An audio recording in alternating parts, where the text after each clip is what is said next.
to the friends of our media and to the people of Cagayan de Oro nga ang Kapitolyo wala nato gipaligyan.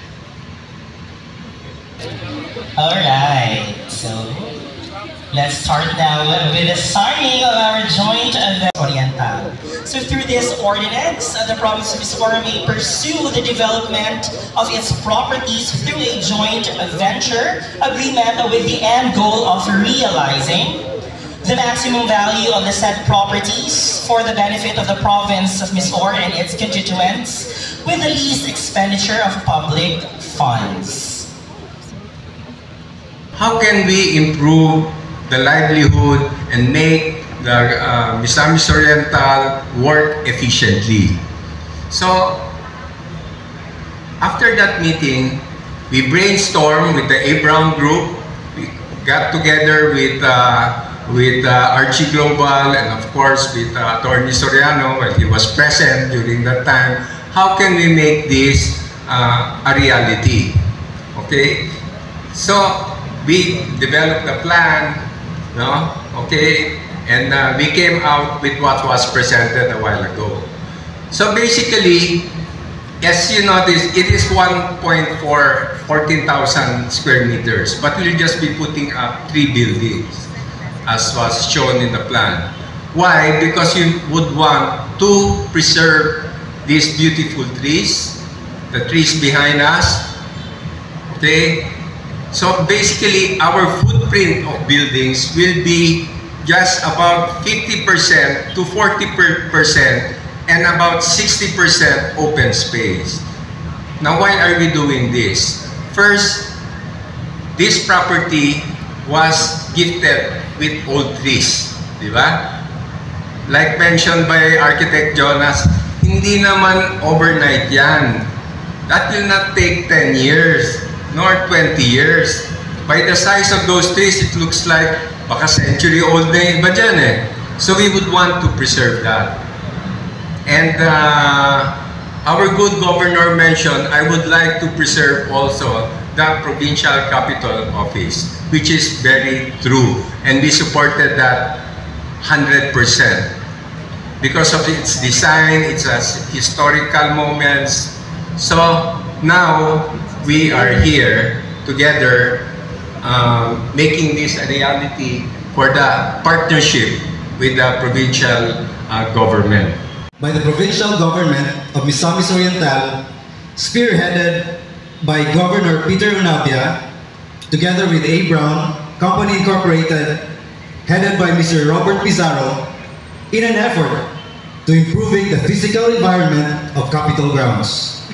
This master plan is designed, conceptualized to be a dynamic and inclusive urban setting that addresses the needs of modern society, functions for public services, businesses, living, and recreation are all integrated as part of the vision of this master plan.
guests from the national agencies, my advisors for the planning, on the policy making, the NEDA Regional Director, Myla Faye Carino, and to her ARD,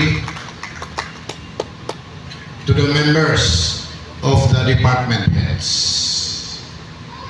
Sa inyong tanan, salamat sa inyong suporta, and salamat in explaining to the people of Misamis Oriental, especially to the friends of our media and to the people of Cagayan de Oro nga ang Kapitolyo wala nato gipaligya. A. Brown Company Incorporated, to the President and CEO, Mr. Robert Pizarro, sir, salamat for accepting my request. This is my request. Naunta, this compound, the capital compound of Cagayan, of provincial government will be developed. As a businessman, this is an asset of the government nga medyo walang matak ang potensyal, asset nga unta makahatag revenue to the provincial government, and that revenue can be used and utilized for our social programs. Salamat, sir, for accepting my request. Mr. Robert is my friend, dugay na kayo mga kailan. And mind you, we offer this property to a lot of investors. Even the sports center complex, we offer that to other investors, but none of them accepted the challenge. So again, salamat to A. Brown Company Incorporated. Sir, salamat. To my noble brother, the legal counsel of A. Brown, Attorney Tony Soriano, to Attorney John Pilignon, and the rest of the legal counsel, to the finance initia. As I have said, maka-raise the of revenue. The 12% share. Any income of A. Brown, 12% of that will go to the provincial government. The seat of the provincial government, ang medyo makuan lang is ang legislative bali dito sa develop sa A. Brown. The project is two-phase. The first phase has two areas, two parts. The first part, if you will see, kanang old RTC building, that corner, going to the area paingon sa likod, ang boundary is the provincial jail. That's the first part that A. Brown will develop into a office commercial area, wherein, as what the governor had said, the Sangguniang Panlalawigan will be given space. A new building. So, Tagalog space ng Sangguniang Panlalawigan. We're very thankful to Sir Robert for that offer. So, readily, of course, the governor accepted it, and on the second stage is the mixed-use commercial condominium, residential condominium units. So that's the part kung ahan niyo makita ang provincial jail and a part of the motor pool area. Sports center complex. Lain offered. Pero ang ilang nga walaon ang oval and the open space. Wala kumusugod. Ito nga pwede nyo na i-develop, isa ka nyo sa taas ang soccer field, isa ka sa swimming pool, isa ka sa taas ang oval. Hindi sila nga nakukasto o wala tayo istoryahan. Basta kay ang playing ground sa malls or sa city central, makita gyapon diya. Iyon na akong pagtanaw kay dili basta-basta na ibaligya lang. That's for that. Din kini dugay ni gi-discuss. Planuhan nga maalay nilang plano. Kay dili mato pabungkag ang Capitol. Na proposal nga anong i-relocate. Ito ayaw kay diyan na tama kulata sa mga tiguang. I can assure the province of Misamis Oriental, the province, the municipalities, including in the province, headed now by Governor Unabia, that we can defend this contract against any and all cases that may be filed now and in the future.